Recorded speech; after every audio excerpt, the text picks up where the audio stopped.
Here we go. This is our third and final installment on the She-Hulk series by Rainbow Rowell.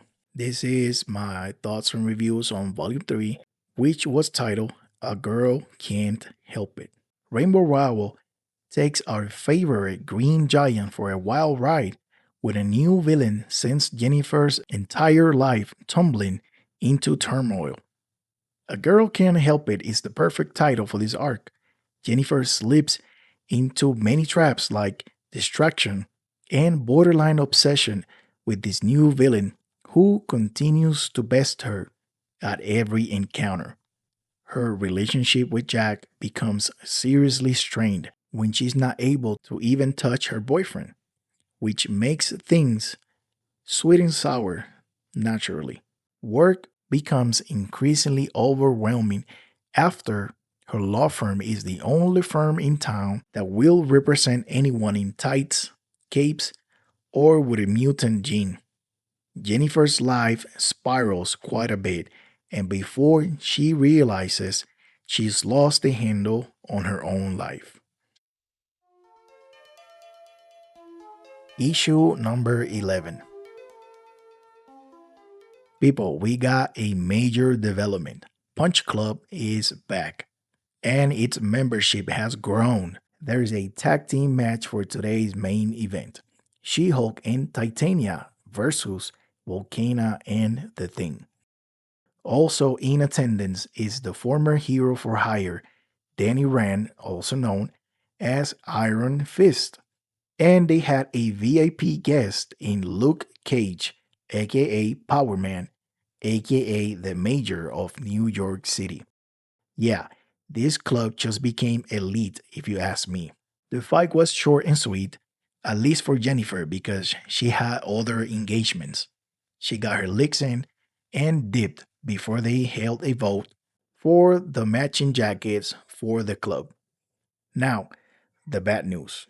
While Jack and Jennifer are still together, their relationship has become rather difficult. Jack did regain his powers recently, and with that came a bunch of new complications. The biggest one being the fact he's not able to touch Jen without absorbing her gamma radiation. They didn't know how things worked for a fact, but based on previous experiences, they are not taking any chances. Sadly, this turn of events has taken their relationship backwards to an uncomfortable place. Of course, they like being around each other and they enjoy each other's company all the same as before, but they have passed the courtship phase and ventured into sharing more intimate and physical moments. So, as you can imagine, going back to a no physical touch whatsoever must have been very difficult and frustrating. Because of this discomfort, Jennifer took on a last minute assignment from the Fantastic Four. Maybe she couldn't wait to get out of the house. Maybe she didn't want to wallow in her sorrows next to Jack. Or maybe she just wanted to clear her head by taking on some busy work. Maybe it was all the above. But during this job, a strange new character broke into the Baxter building to steal some tech, and She Hulk tried to stop him. To Jen's surprise, this guy wasn't just a match for her physically speaking, but also he was having a great time trading blows with the She Hulk to the point where it was distracting. As a matter of fact, he got away, leaving Jen confused and quite frankly embarrassed. Issue number 12, or the 175th Legacy Landmark issue. Full disclaimer, I will not cover the backup story inside this issue on this video. There's a lot to break down on that short story alone that I feel it deserves its own video. So with that being said, we go to Jack and Jennifer, who continue to work around their relationship's obstacles by spending time however they can, whenever they can. Jen starts off by venting about the current problems she's facing at the law firm that she works at. More on that later. Jack, on the other hand, shared his newly found realization that maybe poetry wasn't for him anymore. Also, going back to school was not what he'd hoped for. He felt out of place. He couldn't relate to the other students because they were much younger than him, number one. But number two, because their flavor of poetry was more in touch with their feelings and emotions, and Jack was not vibing to that kind of poetry. This is me reading into that scene, but Jack's emotions and feelings were probably on the blue side of the spectrum because of his current love life. And maybe he was in denial and refused to even acknowledge the current situation him and Jennifer found themselves in. Meanwhile, Chaos was waiting for Jennifer at the book law offices. Since Mallory was now welcoming mutants, heroes, and whatnot, they had received a major influx of clients overnight. Probably because they all knew She Hulk one way or another, or maybe they had nowhere else to go. As Mallory stated before, no one else wants to do hero law. Speaking of Mallory, I'm going to have to make a retraction on my previous statements because Mallory reverted to her old self in this issue. He introduced Jennifer to a potential client that was looking for representation in a case against the federal government. What was this man accused of? Stealing Hulk busting tech from none other than Thunderbolt Ross. Specifically, a type of rope that was strong enough to tie up a Hulk. You can see how this could be a conflict of interest for Jennifer. Literally, the Hulk working at this law firm. Mallory was just thinking about the amount of money they could have made by becoming partners with this gentleman whenever he started to mass produce this rope. Mallory was just unbelievably irresponsible by even considering this client. Imagine if you are a Hulk, any of them, doesn't matter who. And Home Depot was selling Hulk busting rope. Imagine the type of problems that would cause in general for you as a Hulk. Jennifer took the rope and slammed the door on her way out. Finally, Jennifer volunteered to help the Fantastic Four catch the thief from the other night. Mr. Fantastic, however, wasn't so sure if bringing in She-Hulk was the right call. After all, she was bested by that thief. This line of reasoning was not well received by Jennifer. As a matter of fact, hearing that she was not suited for this job made it all the more personal to her. So she went anyway. As fate would have it, as She-Hulk was patrolling the perimeter, the thief just so happened to run into her. You would think this was bad news for this gentleman, but you will be wrong. Instead, he was delighted to run into She Hulk. Once again, Jennifer was distracted by the annoyingly charming bad guy. This time around, Jennifer managed to lock in for a moment and gave this guy the business, but eventually they both got carried away with the banter, and that's when Mr. Fantastic showed up. Richards recovered the stolen item, but the thief managed to get away once again. Issue 13. Life is never stale as long as you have eat cake in fancy dresses Wednesdays, which is great news for She-Hulk since work and love have been a bit underwhelming as of late, especially in the love department, which becomes a point of tension in this issue. Not necessarily confusing for us, the readers. It's more like an eye opener for Jennifer, though. Let me explain. Patsy asked Jennifer, "How's Jack?" Jack, you remember Jack, right? Jack of Hearts, came back from the death, won over She Hulk's heart, and more recently, gave up his humanity to save She Hulk from the Booth couple, the same couple who kidnapped her to steal her Hulkness. Yeah, that Jack. Well, Jennifer's answer was, "He's fine." Why is that? Well, because they're currently on a rogue slash Gambit dating stage. Jack is still trying to figure out his powers, and for now, they're not able to even touch. They're just hanging out.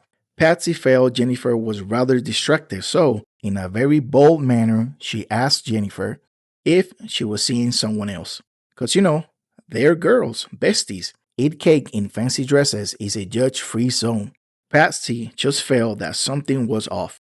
Without saying anything, Jennifer realized that she's been spending all her recent nights, quote unquote, fighting or trying to catch that elusive and handsome but annoying thief. If she were to make a list of what might be considered seeing someone else, this might check some of those boxes. Whether she intended to or not, Jennifer was spending her time trying to catch this stranger or thinking about him or how to catch him, and that made her uncomfortable.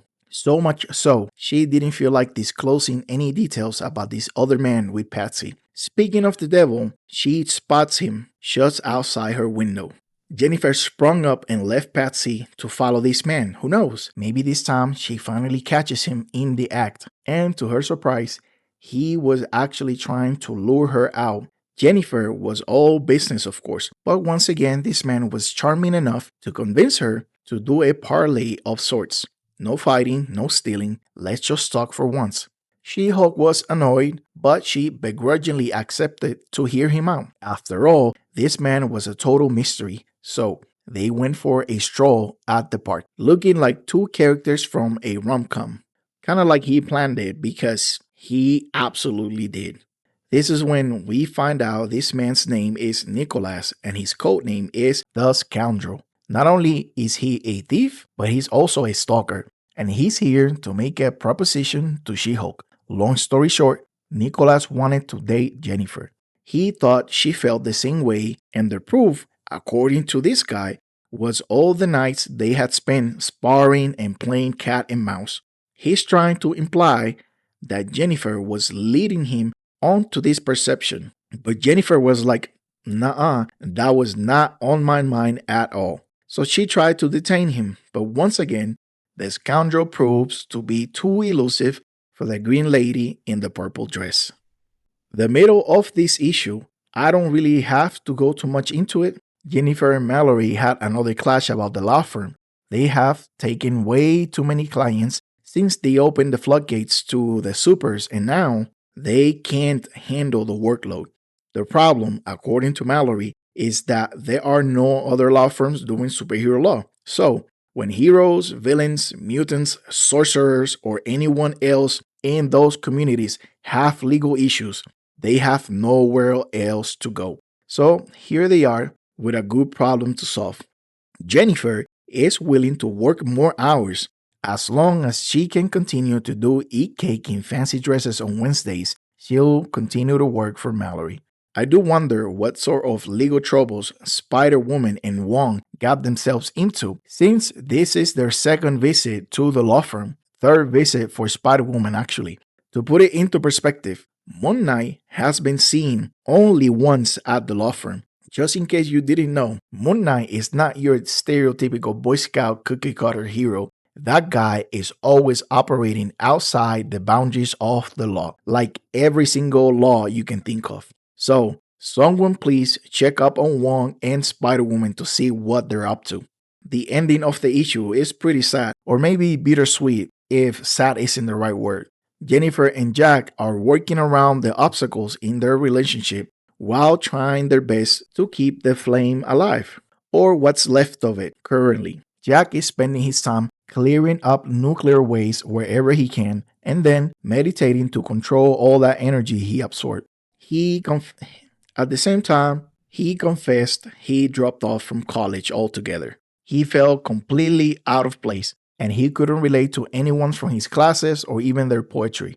In the middle of their conversation, Jack had to take off to shoot all that power surplus into the sun so he could return back to normal. Whatever normal means now, because there's absolutely nothing normal about them as individuals or together as a couple. Issue 14.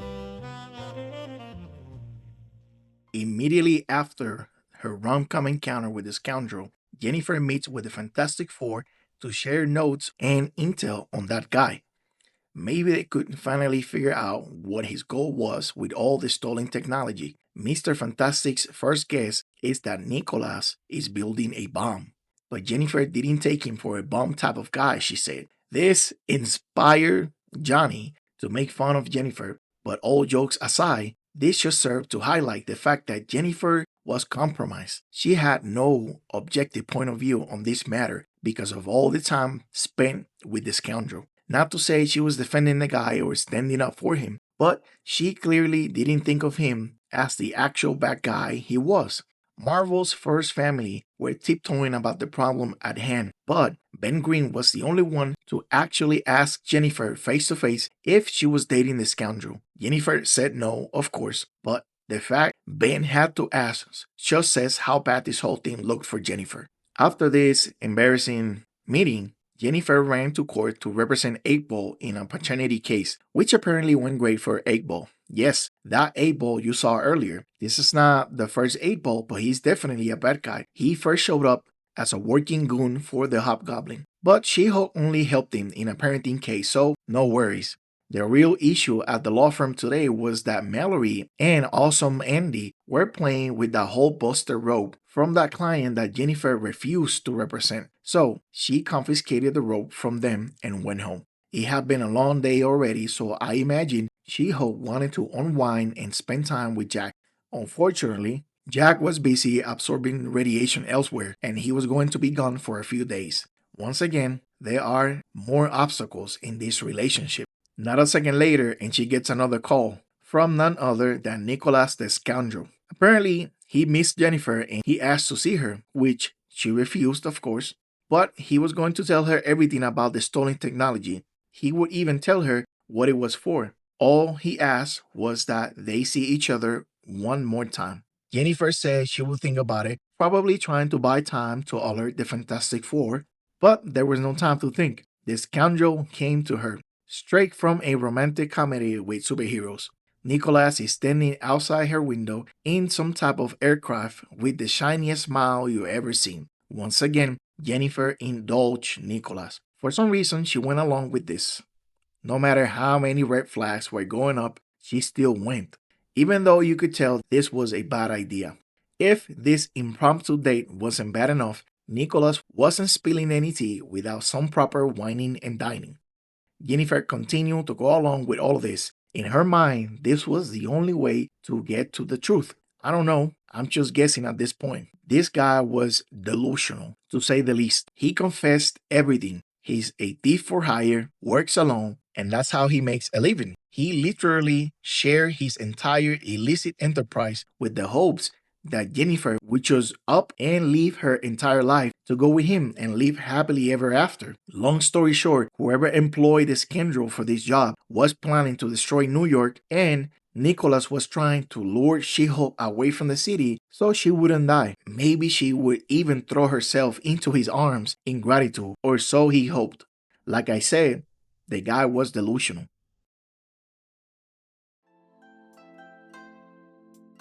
Issue 15.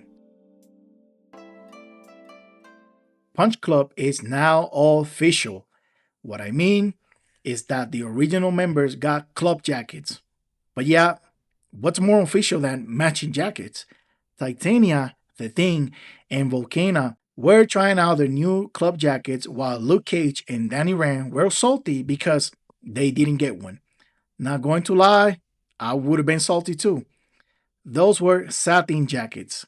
Nothing but the best for Punch Club, of course. However, they were missing one member. Titania was wondering where Jennifer was. And the thing said she had a new boyfriend and she had her head in the clouds recently. Funny choice of words because while they were in that lot, Jennifer was hovering over the city in the scoundrel's aircraft. Well, she was doing more than hovering, she was actively fighting the scoundrel.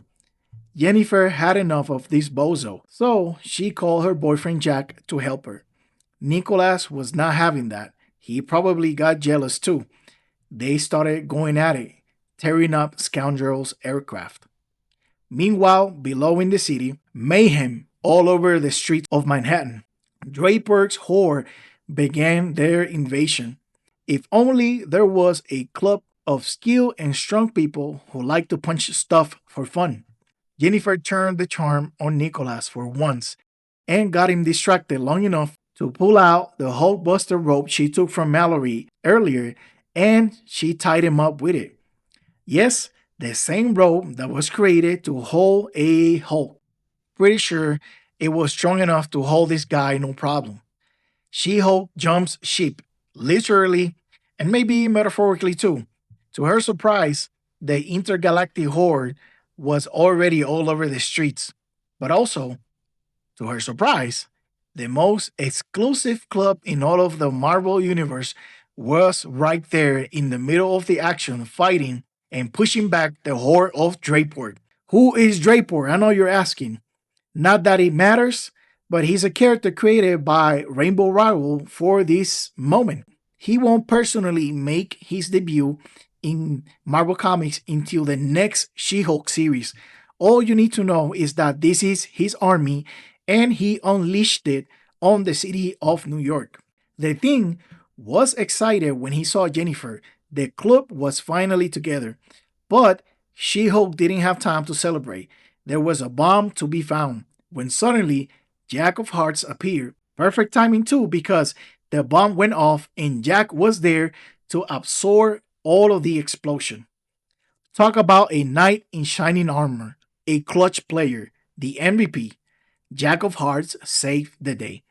Not only that, but he finally put his hands on She Hulk and gave her a kiss. Turns out he'd been working on a hypothesis to solve their no contact issue. Jack learned that if he was filled with energy to the point he couldn't absorb anymore, he could touch She Hulk without absorbing her gamma radiation.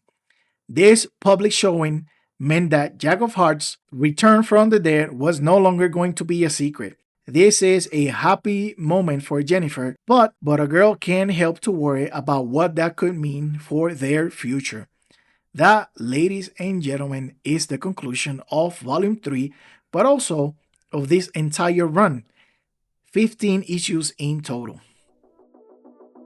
So, very briefly, let's talk about the art. Andres Genole oversaw the pencils for most part, with Joe Quiñones filling in here and there, like on that backup story where the book club took place. The colors were handled by Dee Conaffy and Brian Valenza, and Joe Caramagna was in charge of the lettering. The art in this volume, just like in the ones before, was pretty lighthearted. It was very colorful and very personal. There were plenty of action scenes between Punch Club, the Scoundrel, and the Horde invasion. We got our feel of superheroes throwing it down. At the same time, there were plenty of confrontations through this arc, not physical confrontations, but rather professional or personal confrontations. It takes a lot of skill to portray self reflection, confusion, or embarrassment. Those scenes were written in a certain way to express these themes and tones, and the visual storytelling was able to carry that perfectly. Even in the end, when we reach a fantastic conclusion to this arc, the face of Jennifer says that things are still not perfect, and that was intentional. Because although things got better, they were about to go from secrecy to a more public life in regards to, Jack of Hearts, whole not being that thing now. Here's my final thoughts on Volume 3. What can I say? Rainbow Rowell took Jennifer Walters, aka the She Hulk, from alone, homeless, unemployed, uncertain, and down on her luck to regaining her law career with many clients, owning her own penthouse. She started a club to punch other superfolk for fun to manage stress. She started sacred weekly rituals like eat cake and wear fancy dresses on Wednesdays, and a love interest from the depths of space and obscurity if you want to be meta about it. Jennifer regained her status, her confidence, her wits, and took control of her life, as much as anyone could in those circumstances.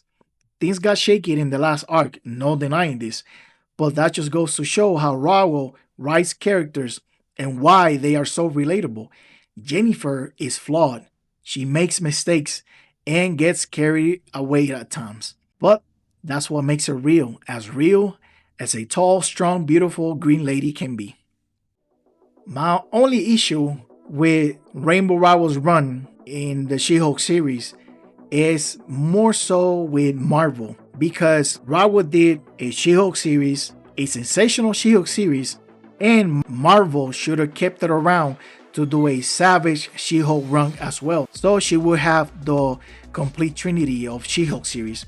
But that's neither here or there. And with that being said, I want to thank you for watching. You have a blessed day, and remember to read more comics.